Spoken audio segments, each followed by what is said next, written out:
Every mighty civilization pledges that its currency is secure. Every ruling authority declares that its guarantees will endure eternally. And time after time, historical evidence demonstrates they are mistaken. From ancient Rome to revolutionary France, from the Confederate States to contemporary Lebanon, individuals have awakened to discover their life savings rendered valueless, their earnings stripped of meaning, and their futures plundered by structures they believed were unshakable. Downfall is not an anomaly. Downfall is the standard outcome. The crucial inquiry is not if financial frameworks will crumble, it is how you safeguard yourself when the inevitable occurs. The mirage of permanence stands as the most perilous fiscal error one can make. We observe the numbers in our bank accounts, our nation's official tender, and we presuppose they constitute an unyielding foundation. Yet currency is not bedrock. It is confidence made tangible, and that confidence can dissolve between sunset and sunrise. This is the reason history is so unforgiving and simultaneously so instructive. Every disintegration leaves in its wake a sequence of insights, recurring motifs, and cautions regarding what genuinely preserves prosperity and what dissipates into nothingness. And if you observe carefully, you will recognize that those who endured these cataclysms were not the individuals who placed the most faith. They were the ones who harbored doubts before anyone else. Consider the Byzantine Empire, frequently recalled as the eastern remnant of Rome that mysteriously persisted for a millennium after the Western Empire's demise. Central to its economic engine was the gold solidus, a coin so steadfast that traders throughout Europe, the Middle East, and Asia accepted it without hesitation. For hundreds of years, it represented the medieval era's nearest equivalent to a universal reserve currency. However, here is an element our dedicated audience will recognize. You might assume they would have absorbed the lesson from Rome's prior catastrophe with the silver denarius, when emperors persistently reduced its precious metal content until it was essentially bronze with a thin silver coating. We've recounted that story previously. Yet they did not learn. Centuries later, the Byzantines committed the identical error with gold. They started subtly reducing its purity, hammering it thinner, blending in less costly metals. Initially, nobody detected the change. Then, confidence fractured. The coin that had stabilized Mediterranean commerce transformed into merely another piece of political fabrication. Debasement annihilated its credibility, and consequently, the Byzantine economy forfeited the steadiness it had once possessed. What endured? Not paper pledges, not governmental edicts. The merchants who had discreetly accumulated genuine gold or secured land beyond the empire's direct control preserved their wealth while everyone else watched their monetary assets disappear. That is the first ageless principle. Governing powers cannot withstand the urge to weaken their money, and when they succumb, authentic worth migrates to resources they cannot forge. Yet not every breakdown originates from rulers meddling with coinage. Occasionally, it emerges from unforeseen upheavals that arrive without warning. During the mid-14th century, Europe was ravaged by the most catastrophic pandemic in its recorded history, the Black Death. From 1347 to 1351, as many as half of all Europeans perished. Cities were depopulated, villages disappeared, commercial networks disintegrated. Even so, the economic narrative of the plague is more intricate than mere disaster. Because when half the workforce is erased, labor becomes exceedingly valuable. Those who lived could command greater wages. Sustenance and territory, once limited, became relatively plentiful in comparison to the diminished population. Households possessing liquidity, silver, tradable goods, or simply the capacity to labor, suddenly possessed leverage they had never imagined. Land that once demanded a fortune could be purchased for a pittance. Dwellings stood empty, fields lay fallow, and the survivors found themselves in a buyer's market. If this resonates with a modern unease, it should. Throughout the COVID pandemic, we witnessed a contemporary iteration of this dynamic. Supply chains fractured, governments manufactured trillions to prevent total economic seizure, and a surge of inequality emerged as those with available capital acquired assets, while those surviving paycheck to paycheck fell further behind. In the United States, housing prices skyrocketed, stock markets rebounded almost immediately, while countless ordinary people struggled to pay rent. The historical echo is unmistakable. Pandemics reallocate prosperity. They invariably have. Survivors of the Black Death utilized scarcity to ascend the social hierarchy. Survivors of COVID with accessible funds gathered property, stocks, and enterprises that others could no longer maintain. The lesson is not soothing, but it is accurate. Emergencies reward those with reserves and penalize those lacking them. And while pandemics illustrate how rapidly shocks can invert an economy, the failure of the banking system in Renaissance Florence reveals something equally critical. Establishments that appear too immense to collapse can topple like a line of dominoes. In the 1340s, Florence was Europe's financial epicenter, home to formidable banking dynasties like the Bardi and Peruzzi. These houses had extended enormous loans to monarchs, most catastrophically to England's Edward III, who defaulted on massive debts during his wars with France. When Edward ceased payment, the banks imploded. Depositors were devastated. Commerce stagnated. Florence, once affluent and influential, was plunged into chaos.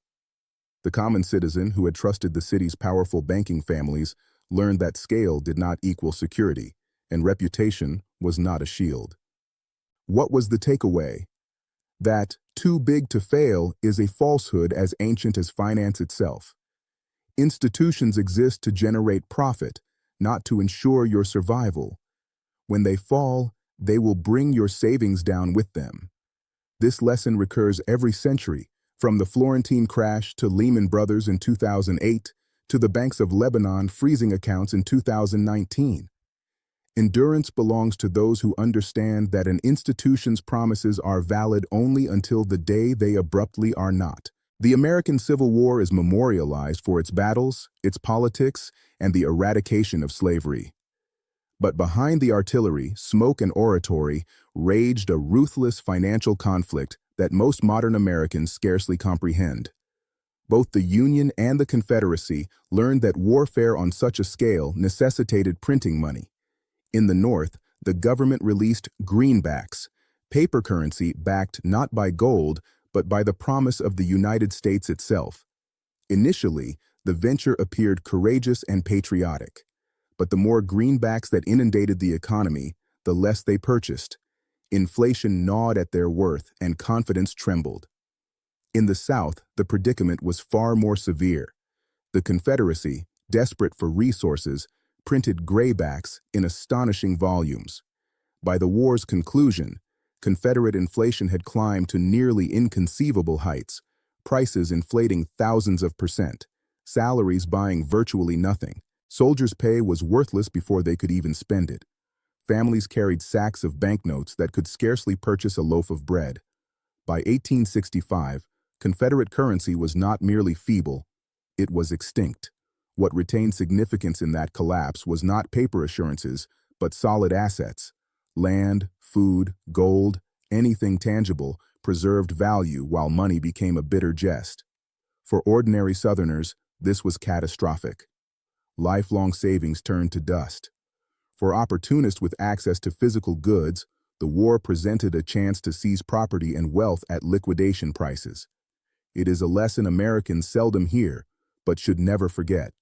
Your own nation has already experienced a currency collapse, and when it transpired, protection originated not from trusting the paper in your pocket, but from possessing value the system could not inflate into oblivion. France, too, presents a harsh case study in how revolutions can obliterate money faster than any battlefield. In the 1790s, as revolutionaries overthrew the monarchy and confiscated church lands, they issued a new paper currency, the assignats. Backed, in theory, by the value of seized property, these notes were intended to stabilize the economy. Instead, the government printed them recklessly. Each new issuance diluted the previous one. Prices spiraled upward, wages failed to match the pace, and soon the assignat became worthless. Farmers refused to sell food for paper, demanding goods or silver instead. In Paris, bread riots erupted anew, and the revolution began to consume itself. The victors in this collapse were not those clutching patriotic paper. They were the individuals who held food, gold, or property, items the government could not manufacture. For the average Parisian, the lesson arrived too late. Promises, no matter how noble, are only worth what others will accept. When confidence shatters, your savings do not merely diminish, they evaporate. Advance 2 centuries, and the lesson resurfaces in Asia. In 1997, what began as a speculative assault on the Thai baht exploded into a regional calamity. Thailand had borrowed heavily in US dollars, confident that its currency peg would remain firm. But when it broke, debts denominated in foreign currency became impossible to repay overnight. Investors fled. Currencies throughout Southeast Asia, in Indonesia, Malaysia, South Korea, collapsed in a chain reaction. Economies contracted, unemployment surged, governments pleaded with the International Monetary Fund for rescue. The people who endured the most suffering were not the global hedge funds that ignited the panic.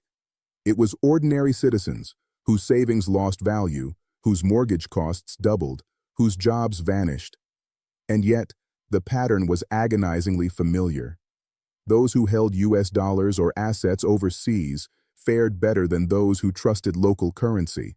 Nations reliant on foreign debt were compelled into austerity, while Wall Street institutions departed with discounted deals on Asian assets. What appeared as a regional collapse was, in reality, a global transfer of wealth. The lesson reverberates through every downfall from Byzantium to Argentina. Debt denominated in another entity's money is a lethal snare. When the tempest strikes, it is not the creditor who drowns, it is the debtor. By this point, the image should be vivid. Whether it is revolutionary France, Civil War America, or modern Asia, the identical themes replay. Paper money fails. Debt enslaves nations and families, and those who endure are never the ones who place the most faith in the system, but the ones who perceive its fragility before it fractures. The most unsettling aspect of history is that collapse is not merely ancient or remote. It is unfolding now. In Lebanon, between 2019 and 2021, the banks performed an act that still seems inconceivable to most in the developed world. They locked their doors.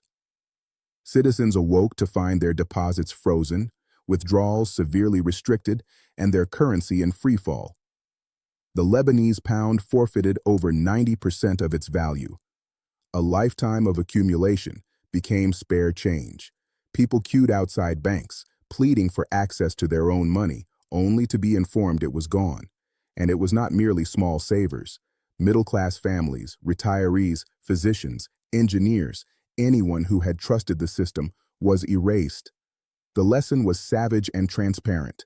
Your money in the bank is not a treasure chest. It is a loan you have extended to an institution that can decide, during a crisis, not to repay you. The people who fared best were those who had either diversified assets abroad, held genuine assets like gold or property, or kept cash outside the banking system entirely. Everyone else was ensnared. If this sounds distant, it should not. In 2008, Americans watched their homes foreclosed and their retirement funds devastated, while the banks that precipitated the crisis received bailouts. In 2020, during the pandemic, trillions were printed to keep the machinery running, a rescue that inflated asset prices for the wealthy while ordinary wages remained stagnant. In 2023, regional banks in the United States failed almost overnight when depositors lost faith, reminding everyone that the safety of too big to fail is a fable we enjoy believing until the moment the door bolts shut. So how do you shield yourself when everything disintegrates? History demonstrates there is no solitary solution. In Byzantium, it was gold. After the Black Death, it was liquidity to purchase abandoned land. In Florence, it was refusing to trust too big to fail bankers. In the Confederacy, it was tangible commodities. In France, it was food and property. In Asia, it was evading debt in another's currency. In Lebanon, it was exiting the banks before they sealed their doors. The specifics vary, but the core theme is unwavering. Survival stems not from blind faith in paper or institutions, but from identifying what retains genuine worth when illusions disintegrate. And here is the paradox that must stir you. Collapse is simultaneously a tragedy and an opening. For the unprepared, it is devastation. But for those with resilience, liquidity, or assets that cannot be printed into worthlessness, it is the instant to acquire wealth for a fraction of its prior cost. After the Black Death, peasants became landowners because there was excess land and insufficient people to cultivate it. After 2008, those with cash purchased homes while millions faced foreclosure. History reveals that protection is not solely about defense. It is also about positioning yourself to seize what others, under duress, are compelled to relinquish. But prosperity is not solely about what you possess. It is also about what you can accomplish. The survivors of history were not merely those who had gold or property. They were those who could generate value when others could not. The baker who could still provide bread, the artisan who could repair tools, the farmer who could nourish a community, the merchant who could transport goods across borders. These were the individuals who did not just endure collapses, they ascended within them. In every crisis, money loses significance, but production never does. People still require sustenance, construction, trade, life, and those who can fulfill those needs are never impoverished for long. That is the more profound safeguard, not blind faith in institutions, not the hope that governments or banks will rescue you, but the fusion of real assets, tangible skills, and the consciousness that illusions invariably crumble. Every crisis is a transfer, from the multitude who trusted to the minority who prepared, from paper promises to palpable value, from passive savers to active builders. History has displayed this pattern repeatedly. Therefore, the question is not whether everything falls apart. It always does.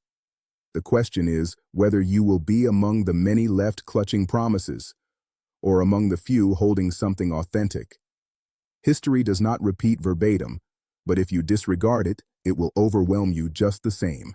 If this provided you with a fresh viewpoint, press subscribe. History holds the answers. I will guide you to where they can be found.